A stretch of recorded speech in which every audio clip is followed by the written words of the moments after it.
안녕하십니까. 저는 서울대학교 통계학과 데이터 사이언스 대학원에 근무하고 있는 김용대입니다. 오늘 이렇게 트레이드 위크 2021년에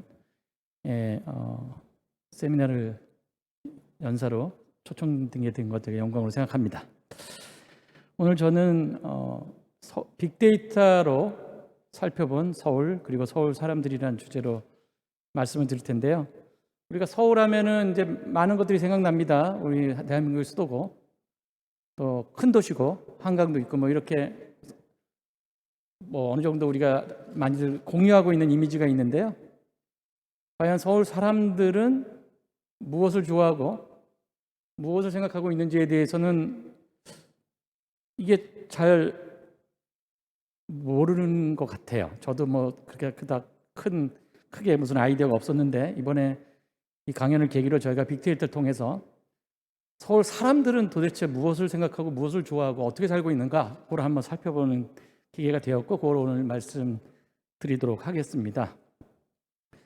목적이 몇 개 되겠고요. 먼저 이제 서울과 서울 사람들에 말씀드리고 서울에 대해서 자화상, 서울 사람들이 관심 있는 것들, 마지막으로 서울하면 떠오르는 것.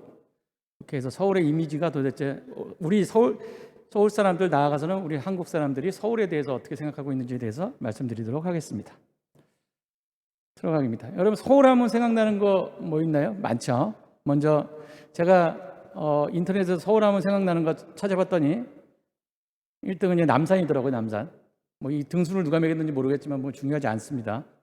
그 다음에 2등은 저기 뭐죠? 롯데타워죠. 그 다음에 경복궁, 한강. 그리고 요즘은 또 아파트, 비싼 아파트 또 관심 있고, 마지막으로 이제 이 초등학생들은 서울은 수도다, 다른 나라 수도 이름 대기 이런 거 외우잖아요. 이런 것들이 생각날 거예요. 그래서 서울하면 생각나는 게 굉장히 많아요. 그리고 많은 사람들이 동의합니다. 그런데 서울 사람 하면 크게 그닥 어떤 사람일까요?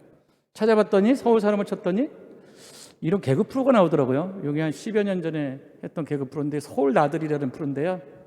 이게 이제 이게 지방에서 올라오신 두 분이 서울에 와갖고 겪는 해프닝을 개그로 한 건데요. 서울의 반대말이 지방이다 할 정도로 지방 아니면 서울 이런 거 아니면은 깍쟁이, 서울 깍쟁이 이렇게 했죠. 서울 사람들은 밥도 안 사주고 이런 이미지가 있죠. 또는 이제 이 지옥철에 갇혀서 고생하는 서울 사람들 이런 이미지밖에 없죠.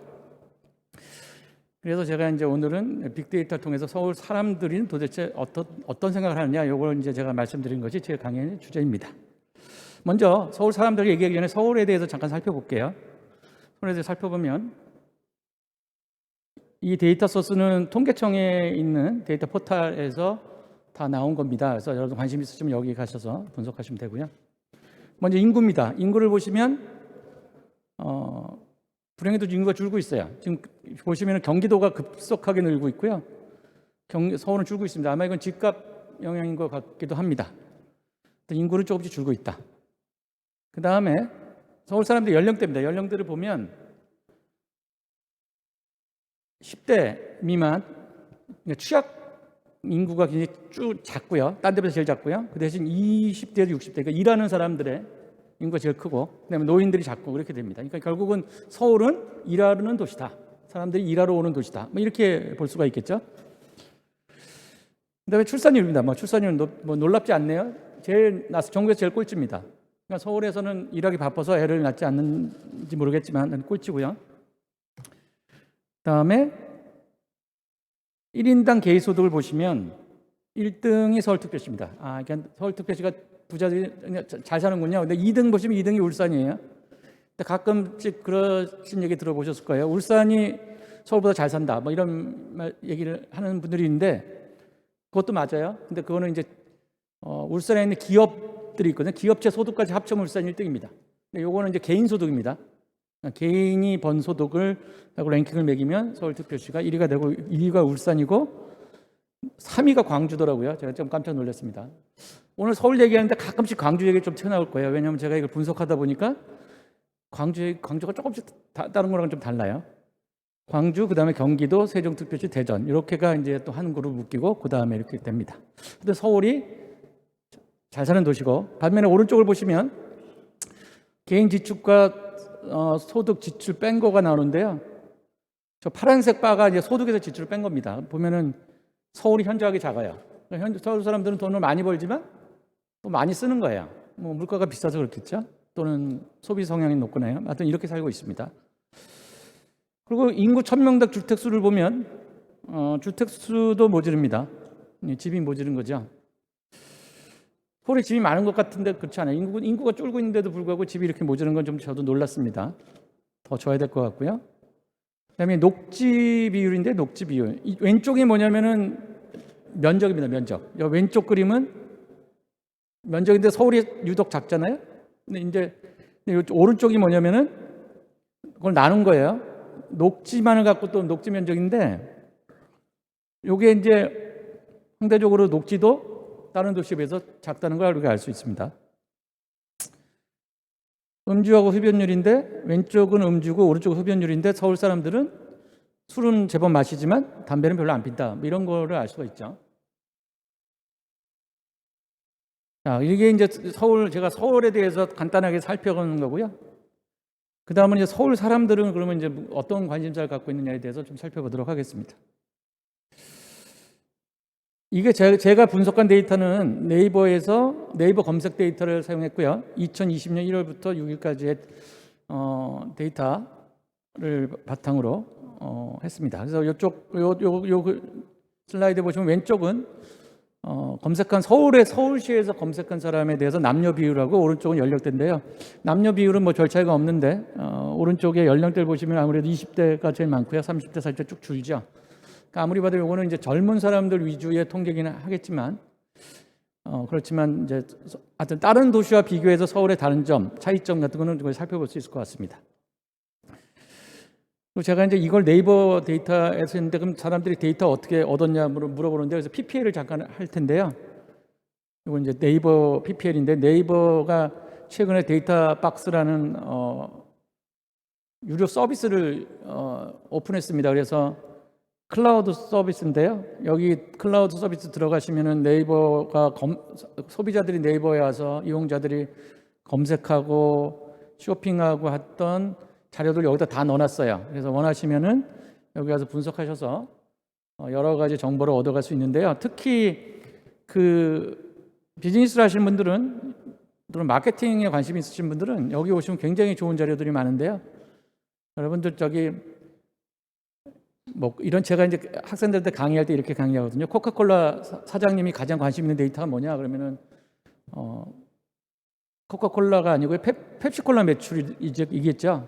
그러니까 자기 경쟁자의 데이터를 보고 싶어 하는데, 네이버 데이터 박스에 가면은 그런 데이터들이 많이 있다, 이런 말씀을 드리겠습니다. 예, 이렇게 해서 PPL을 마치도록 하겠습니다. 그래서 이제 좀 볼게요. 그러니까 지역별로 뭘 검색하는지 봤어요. 근데 이게 이제 아까도 말씀드렸지만 이 데이터가 2020년 1월부터 2020년 6월이니까 이때가 언제냐면 막 코로나가 터졌을 때예요. 막 터져갖고 대구 신천지로부터 시작해서 코로나 환자들이 막 급증하고 있을 때입니다. 이 당시에 이제 데이터를 살펴보면 놀랍게도 서울에 사시는 분들이 주로 많이 검색한 데이터는 은행 데이터가 많아요. 뭐 마켓컬리도 있지만 나머지는 다 은행입니다. 이제 이걸 이제 해석을 해보면, 근무 시간에 은행 온라인 온라인 뱅킹이라고 그러죠. 온라인 뱅킹에 접속하는데 보통 여러분들이 다 네이버 통해서 들어가시잖아요. 그렇죠? 신한은행 홈페이지를 직접 가시는 분 별로 없잖아요. 그래서 이제 이게 경제 활동이 왕성하게 되고 있다라고 볼 수가 있어요. 그리고 좀 저기 보시면 마켓컬리라는 건데, 그건 이제 서울 수도권밖에 서비스를 안 해준다니까 당연히 서울 사람들이 많이 검색하는데, 반면에 경기도를 보면 또 상황이 아주 다릅니다. 경기도를 보면 EBS 온라인 클래식, 이학습터, 뭐 계약연기, 뭐 이런 거 있죠. 경기도 재난기본그룹, 뭐 이런 거 보면, 저기 보면 넷플릭스, 아프리카 TV도 있네요. 그러니까 제가 보기에는 경기도는 주로 누가 많이 쓰냐면은 그 수험생들이 네이버를 많이 써서 검색을 하는데, 공부도 하면서 또 몰래 몰래 부모님 몰래 넷플릭스도 보고 아프리카 TV도 보고 뭐 이렇게 사는 것 같다. 그러니까 경기도는 아무리 봐도 약간 서울은 경제가 왕성하게 돌아가는 도시라면 경기도는 조금은 이제 경제도 있겠지만 대부분은 이제 아파트가 주거 지역이 많죠. 소위 말하는 베드타운 효과가 크기 때문에 저렇게 나온 것 같고요. 근데 그 다음 그 경기도나 서울과 경기도를 제외한 또 다른 지역은 또 완전히 달라요. 거기는요 완전히 코로나가 도배를 했습니다. 저 이거 보고 굉장히 깜짝 놀랐는데요. 코로나가 터졌으니까 사람들이 코로나를 막 검색할 줄 알았는데 서울이나 경기도는 코로나 여파가 그렇게 크지 않아요. 먹고 살기 힘들어서 그런지 아니면 뭐 코로나가 저기 대구에서 신천지가 대구에서 터져가지고 뭐 아직까지 위험을 못 느끼는지 모르겠지만 다른 지역은 전부 코로나에 비해서 서울과 경기도 특별히 다르고요. 특히 서울은 은행을 많이 검색했다. 따라서 이걸 보고 이제 해석할 수 있는 거는 서울에는 경제적 활동이 활발했다. 뭐 이렇게 해석할 수 있습니다. 근데 서울 사람들이 쇼핑하는 걸 조금 이제 쇼핑하는 거 네이버에서 이제 온라인 쇼핑을 하는 걸 좀 들여다봤는데요. 문학 소설 나비장이 뭔지 모르겠고요. 테마 소설, 경영 경제, 법 골프, 일본어 이런 것들이 많이 샀습니다. 이게 딴 데랑 비교해봐서도 상당히 많이 샀어요. 근데 경기도나 강원도 딴 쪽 보시면 뭐 책이 있어도 책은 전부 다 제가 보기에는 수험생들이나 청소년을 위한 책 정도가 나오지 경영 경제 이런 책 나오는 건 거의 없어요. 결국은 서울 사람들이 다른 지역보다 도서를 더 많이 구매하고 많이 읽는 것 같아요. 그런데 읽는 것이 이제 경영 경제 법 뭐 이런 거죠. 이것도 다 경제 활동과 관련된 거죠. 문학 소설도 많이 읽는 거 보니 꼭 경영 경제만 아닌 것 같긴 하지만 하여튼 경영 경제나 법은 다른 지역에서는 거의 검색이 안 되는 거다 이렇게 보시면 되겠습니다. 책을 많이 사요. 안 살 줄 알았는데 책을 많이 사더라고요. 이것도 좀 저도 놀랐습니다. 자, 그다음에 제가 이거 오늘 제가 이제 통계학과 교수인데 이게 빅데이터 분석해서 그냥 집계한 보여드리면 좀 심심하실 것 같아서 여기 이거 들으시는 분들은 이제 대부분이 어떤 이제 이 마케팅에 관심 있으신 분들이라고 제가 이해를 하고 있는데 그런 분들이 간단하게 아주 유용하게 쓰일 수 있는 빅데이터 분석 방법 하나를 말씀드리도록 하겠습니다. 여기 보면 다차원 척도법이라는 거예요. 이게 다차원 척도법이라는 게 이제 이 목적이 뭐냐면요. 여러분들 이제 예를 들어서 여러분들이 뭘 팔아요. 그래서 뒤에 가서 나오시겠지만 시리얼을 팔어. 그럼 경쟁사들의 시리얼들이 있잖아요. 그럼 경쟁사들 시리얼하고 내 시리얼이 어떻게 차이가 나는지를 시각화로 보여주는 빅데이터 분석 기법입니다. 여기 기본 아이디어를 좀 설명드리면 여기 이름이 다차원 척도법이라고 그러고 영어로는 멀티 디멘셔널 스케일링인데요. 거리가 주어지면 그거를 지도로 바꿔주는 분석법이에요. 여러분 여기 보시면은 이 화면에 보시면 왼쪽이 지도고 오른쪽이 거리잖아요. 이게 프랑스 지도입니다. 프랑스 지도인데 왼쪽에 보시면은 프랑스 지도에 저 조그만 글씨들이 저기 이제 도시예요. 그럼 저 도시들 사이 거리를 오른쪽 엑셀 파일로 만드는 건 어렵지 않죠? 이건 쉬운 거예요. 이건 이제 초등학교만 잘 나오면 할 수 있는데 어려운 문제가 뭐냐면 거꾸로죠. 왼쪽 거리를 줘. 거리를 주고 오른쪽 지도를 그려봐라. 하면 이거는 쉽지 않죠. 그렇죠? 이런 거를 해주는 것이 이제 멀티 디멘셔널 스케일링이라는 방법인데요. 이거를 돌리면 실제로 멀티 디멘셔널 스케일링을 가지고 분석을 하면 이렇게 나옵니다. 왼쪽을 프랑스 도시들 사이에 거리를 데이터를 주고 오른쪽을 돌리면 이렇게 나오는데 가만히 보시면 여기 프랑스 지도로 비슷하죠? 그렇죠? 그래서 잘 그려줍니다. 그럼 이걸 어떻게 이용하느냐? 이제 다음과 같이 이용할 수가 있어요. 제가 예제 데이터를 하나 갖고 왔는데 이거 잠깐 설명드릴게요. 이게 뭐냐면 왼쪽이 이제 실제 데이터인데요. 이게 78종의 시리얼입니다. 시리얼 아시죠? 아침 먹는 시리얼. 그런데 이제 우리 회사 시리얼이 다른 경쟁 회사에 비해서 어떻게 다른지를 알고 싶은 거예요. 사장님께서. 이 데이터를 만들고 이 데이터가 뭐냐면은 이제 컬럼이 있고 행이 있고 열이 있잖아요. 행은 시리얼 이름이고요. 저 열은 뭐냐면, 이쪽에 변수들은 뭐냐면 시리얼에 포함된 성분이에요. 예를 들면 저기 프로테인, 단백질은 얼마 들어있고, 칼슘은 얼마나 들어있고, 이런 거죠. 뭐 파이버는 얼마나 들어있고, 성분입니다. 그러니까 한 줄 한 줄이 각 시리얼에 포함되어 있는 성분들을 쭉 쓴 거죠. 자, 이런 데이터를 주고 우리 시리얼이 뭐 어떻게 달라 그러면 이걸 어떻게 지도를 그리냐면요. 요 두 개 시리얼과 시리얼 사이에 이제 거리를 계산할 수가 있겠죠. 이제 하나의 시리얼에 대해서 성분이라는 것이 이렇게 쭉 벡터로 주어지니까 그것들 벡터들 사이의 거리는 뭐 고등학교 때나 중학교 때 배우죠. 유클리드 할아버지가 이렇게 뭐 유클리드가 아닌 피타고라스죠. 피타고라스 정리에 의해서 이렇게 배웁니다. 그래서 시리얼마다 거리를 측정할 수가 있고요.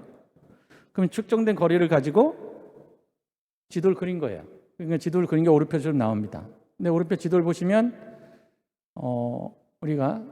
여러분 이제 우리가 알고 내 시리얼이 어디에 있으면 이제 다른 걸 어떻게 다른지 알 수가 있겠죠. 그래서 가운데 초록색으로 큰 보통 시리얼이 있고, 왼편에 좀 빨간색의 오른편이죠. 오른편이니까 이쪽으로 보면 오른편이죠. 오른편에 있고 뭐 가운데도 파란색도 있고 저 밑에 검은색으로 좀 이상한 시리얼도 있고 한 거예요. 그래서 이걸 통해서 알 수 있었던 거는 이제 시리얼이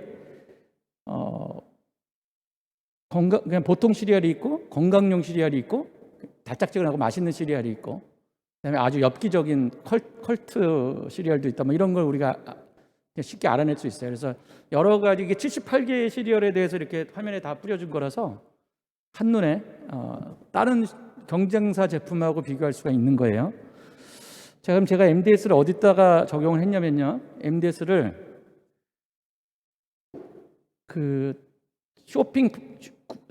서울 사람들이 쇼핑하는 것을 다른 지역과 비교를 해봤습니다. 그래서 이 데이터가 어떻게 되냐면요.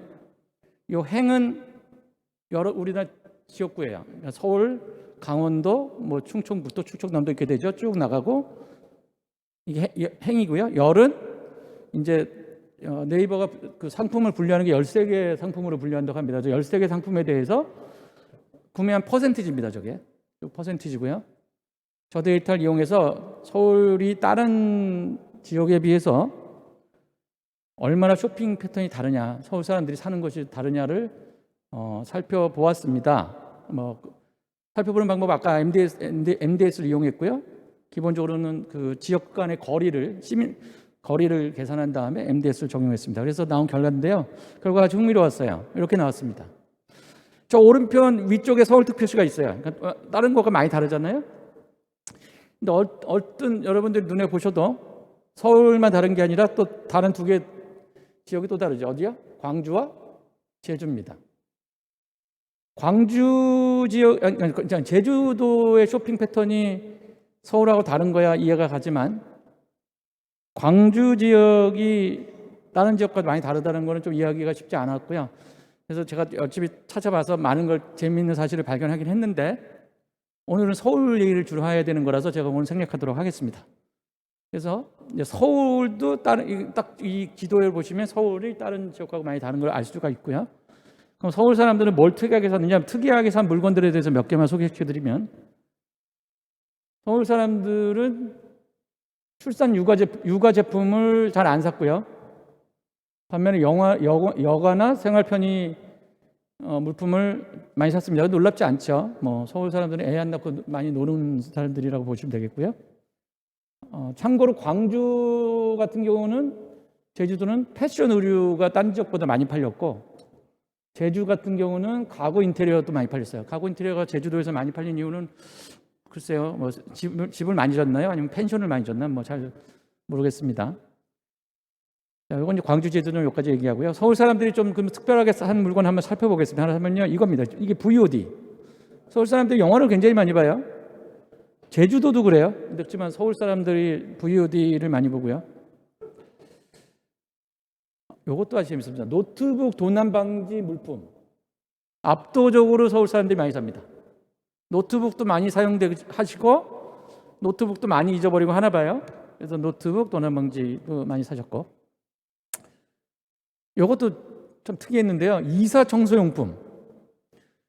이게 다른 지역에 비해서 너무 크게 차이가 나죠. 그러니까 제가 보기에는 서울에는 1인 가구가 많고 1인 가구들이 이사를 빈번하게 하면서 이사 청소용품을 많이 사지 않느냐, 이렇게 해석해 볼 수가 있겠습니다.